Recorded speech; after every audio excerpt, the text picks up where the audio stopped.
I'd always see that. And I remember a couple times, like this one time I was out in Iraq, man, and this is right outside Sadr City, and you were just doing a patrol, like normal patrol, and I'm sitting there on point, and I go down and I take a knee at like the end of this intersection. And the cool thing, about the military is, right, everything's assigned and you train, right? And so I got my sectors of fire, I got my 12 o'clock, my 9 o'clock. This is what I'm responsible for here, right here. And so I'm sitting down there and I take a knee and I'm scanning and I'm looking, and I look like right to this house next to me, and there's like this fence that goes around and a gate, and I'm looking at this gate and there's like a rope attached to it, and I follow this rope down and it's attached to like this ankle, right? And I follow it forward, and it's like this kid, like an 11-year-old, and I take a look at him and he's tied up like a dog, and I can't even make his face out because he's covered in flies. And he was so physically and mentally disabled that he didn't even have the wherewithal to wipe his face, and his parents had just tied him up like an animal and put food and water in front of him. And I remember looking at that and I'm like, we got to do something for this kid, So I call it up on my radio, and my squad leader gets over there and he comes down and takes a knee. He's like, what do you got, Locke? He looking over my shoulder, looking for the bad guys or whatever.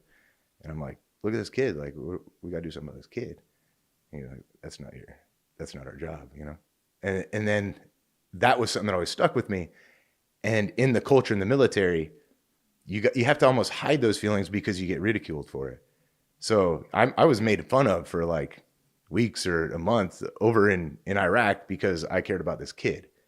And that's something that you got to hold on to, that stuff, man. Like, cause that's your humanity that's there. You're you're in a war zone, you're seeing all this crap, and like your humanity is still there. So those are the point of references I want to keep like talking to our veterans about, is like, let's focus on, man, there's goodness in every sort of situation. What can we do for those people? And that's what we're trying to do now, is we're trying to use our skills to help those people, like that poor kid in Iraq that was tied up.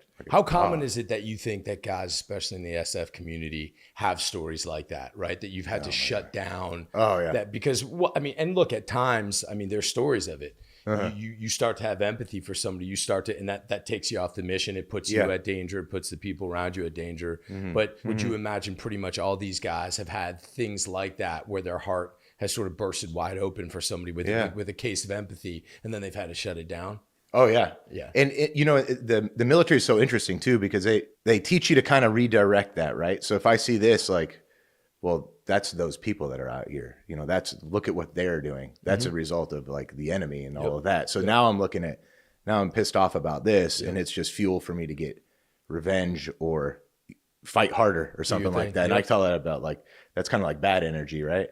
And that's something that they really teach us. But yeah, man, like, you see that stuff, you see it everywhere. And I'll be honest with you, I think the military is getting a little bit better about it. When I first was in, the early 2000s, like, you didn't talk about mental health. You didn't talk about, that's like quitting on your team, because, it's like, it's a fake injury. There's nothing wrong with you. Right. Get your ass back out there. You just don't want to deploy. You're scared. Right. You're chicken. Right. And that was the thing, you go to mental health, that's it. Like, you're a coward. Yep. I think we're starting to understand that there's a reason, you have every 83 seconds, a U.S. veteran commits suicide. 83 seconds, man. That's insane. Yeah. And those scars, like, they're in you. Yeah. That's damaging, man. And that's kind of where it transitions, because there's so much broken about, like, I know, like, the VA, and I